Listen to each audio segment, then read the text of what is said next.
बांग्लादेश पर ऐसा नमक छिड़का है कि जिसकी जलन कई सालों तक रहेगी।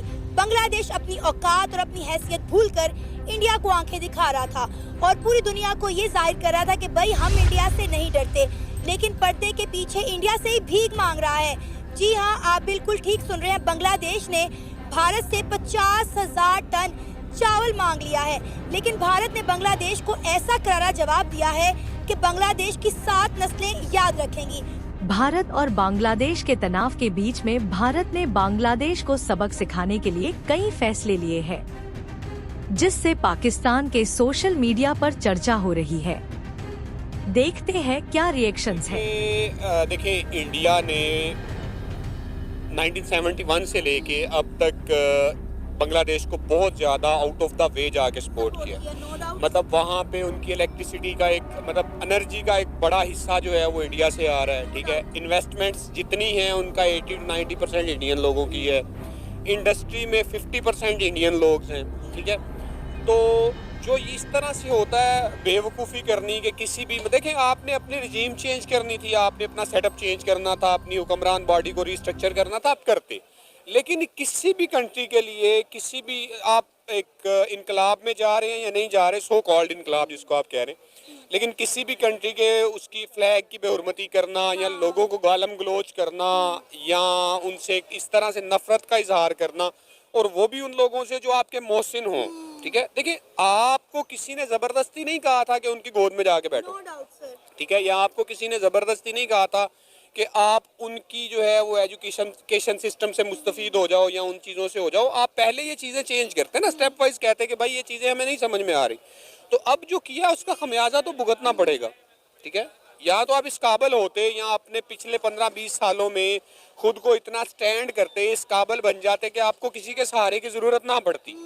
एक वाहद सहारा जो आपके पास था उसको भी आपने ठुकरा दिया, तो अब आप दर बदर तो होना पड़ेगा। ये इन्होंने खुद किया, अपने पैरों पे इन्होंने कुल्हाड़ी खुद ही मारी। और जब से इंडिया और बांग्लादेश के मसले चल रहे हैं, मैं अपने हर शो में ये बात कह रही हूँ कि अनाज जो है इनका 40% इंडिया से आता था, बिजली इनकी इंडिया से आती थी, ऑटो पार्ट जो थे वो इंडिया से आते थे। फिर आप देखिए कि 20,000 जो एक्सपोर्टर्स हैं उन्होंने इनका बायकॉट कर दिया कि हम कोई शिपमेंट जो है वो बांग्लादेश नहीं भिजवाएंगे।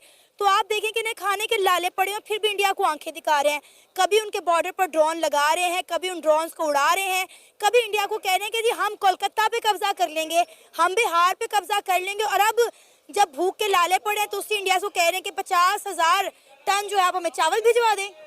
हाँ, तो ठीक कह रहे हैं ना, वो कह रहे हैं कि तुम्हारा ही खाएंगे, तुम ही को मारेंगे।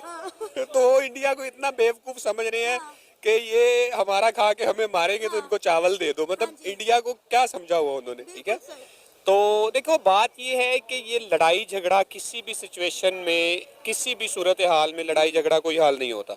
चाहे वो आपका घर में हो, चाहे वो आपका गली मोहल्ले में हो, कंट्री लेवल पे हो, किसी भी लेवल पे हो, लड़ाई झगड़ा हाल नहीं होता। देखिए, अगर आपने लड़ना भी तो एक बार सामने वाले को देख तो ले कि वो हमारा पेट पाल रहा है, वो 1971 से हमें सपोर्ट कर रहा है। और आप देखें, मजे की बात, इंडिया ने क्या किया है, इंडिया ने इनको राइस भेजने की बजाय 1000 मेट्रिक टन जो है वो अफ्रीका के एक छोटे से शहर को भिजवा दिए हैं। मतलब कितना मजे का प्रैंक किया है। देखिए, इसको मैं प्रैंक तो नहीं कहूँगा। इंडिया ने पहले जो इन्होंने लोगों ने शोर मचाया हुआ था वो यही था कि ये जो इंडिया लोडिंग करवा रहा है ये बांग्लादेश के लिए ही करवा रहा है, लेकिन एट द एंड उन्होंने वहाँ पे भिजवा दिए। वहाँ पे भी ज़रूरत है इंसानों को, वहाँ पे भी इंसान ही हैं, भूख से मर रहे हैं। मैं इसलिए नहीं कहूँगा कि यार ये मुसलमान है और वो मुसलमान नहीं है, या ये हमारे पाकिस्तानी थे, पहले पाकिस्तान था। मेरी ये हमदर्दी नहीं है। मेरी जितनी इनके लिए हमदर्दी है उतनी ही उनके लिए हमदर्दी है कि वो इधर कुछ भी नहीं होगा जब तक हुकूमत ऐसी है। इधर कुछ भी नहीं होने वाला, कुछ भी, क्योंकि वो उनका इंटरेस्ट ही नहीं है पाकिस्तान के ऊपर। इंडिया से क्यों नहीं सीख रहे? उनका मोदी साहब तो वजीर आजम बन के पूरे कौम को बाप की तरह पाल रहे हैं। मैडम, उनका इंटरेस्ट ही नहीं है पाकिस्तान को, क्योंकि वो पाकिस्तानी है ही नहीं। वो तो अपना भारत ना चाहता, बांग्लादेश खाने को तरसता। अगर भारत ना चाहता, बांग्लादेश आज रोटी रोटी को तरस रहा है, ठीक वैसे ही तरस रहा है जैसे पाकिस्तान तरस रहा है। बांग्लादेश के हालात बद से बदतर है, लेकिन मोहम्मद यूनुस के ऊपर जज्बा कौम का जोश चढ़ा। बांग्लादेश ने इंडिया से मांगे हैं 50,000 ton of rice at discounted price, क्योंकि फूड इमरजेंसी आती दिख रही है, फूड रिजर्व्स डिप्लीट कर गए हैं और इन्फ्लेशन हाई है। what is this kind, what is this news?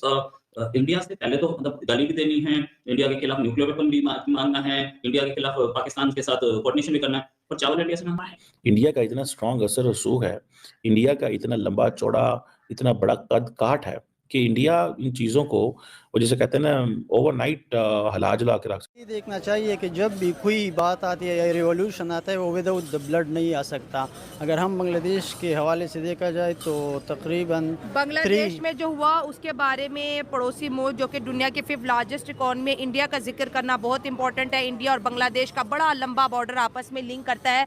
उनका कहना ये है कि इंडिया कह रहे हैं कि बांग्लादेश तो अभी तक तरक्की कर रहा है, लेकिन जो बांग्लादेश के स्टूडेंट ने किया, ये बांग्लादेश को पाकिस्तान के हालात की तरफ धकेलेगा। बांग्लादेश के अंदर भी गुर्बत आएगी, अनरेस्ट आएगा, जिस तरह इंडस्ट्रीज बंद होगी।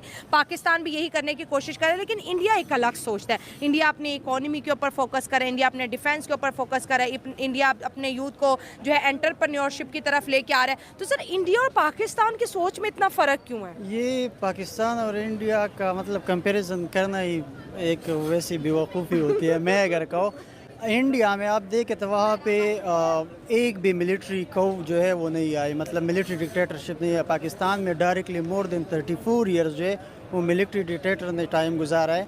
IMF का आप देख ले तो 34% जो है वो किसने लिए, आर्मी ने लिए। ज़ियाउल हक के टाइम में सबसे ज़्यादा पीपल पार्टी ने लिए, वहाँ पे PTI ने सारे सबने दबा के लिए सबसे ज़्यादा जो है वो पीपल पार्टी ने लिए। अब ये है कि वहाँ पे क्या है, अब वहाँ पे जो है एम्पावरमेंट है, किस चीज़ की, एजुकेशन की, ये सारी चीज़ों की। अब मैं अगर आपको कह दो कि हमारे पायरेटेड बुक्स जो है, हम जिसको पायरेटेड बुक्स कहते हैं, संडे बाज़ार लगते हैं इधर, वो सारे इंडिया से आते हैं। हम सारे पायरेटेड कापीज़ देखते हैं क्योंकि वो सस्ते होते हैं। वहाँ पे उनकी इकानमी आप देख ले, अपनी इकानमी के बाद की वो 5th largest economy of the world बन गई है। वहाँ पे बाइडेन आके वो 22 जो वर्ल्ड इकानमीज है वहाँ पे सबमिट कराते हैं। वो मतलब एक अलग डिबेट पे चली जाएगी, लेकिन इंडिया और हमारा फ़र्क है। अब अगर देखा जाए, अब्दुल कलाम आज़ाद 47 किताबें लिखी है, नेहरू जो है उसने 28 किताबें लिखी है। उनकी जो लीडरशिप था वो एक विज़न रखता था।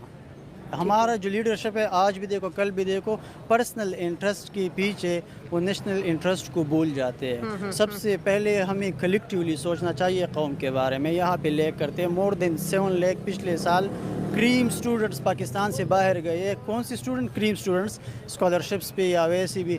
अगर मैं आपको कहूँ कि यहाँ पे पाकिस्तान में आप ख़र्चा करें अपने बच्चे के ऊपर, सारी चीज़ें, यूनिवर्सिटीज़ जो गवर्नमेंट यूनिवर्सिटीज़ हम सारे पढ़ते हैं, उसमें यूनिवर्सिटीज़ के ऊपर हमारा गवर्नमेंट ही खर्चा होता है ना, सारे खर्चे हमारे ऊपर हो जाते हैं। फिर हम बाहर चले जाते हैं, प्रोडक्ट सारे हम तैयार करते हैं, वो किसी और के फ़ायदे के लिए। ब्रेन ड्रेन हो रहा है पाकिस्तान को, ये भी मसला है। सर, यूथ की बात करें, बांग्लादेश की यूथ ने अपने मुल्क की हुकूमत का तख्ता पलटा, अपने मुल्क को आग लगाई, पब्लिक प्रॉपर्टी को नुकसान पहुंचाया, पार्लियामेंट को तोड़ा फोड़ा, अपने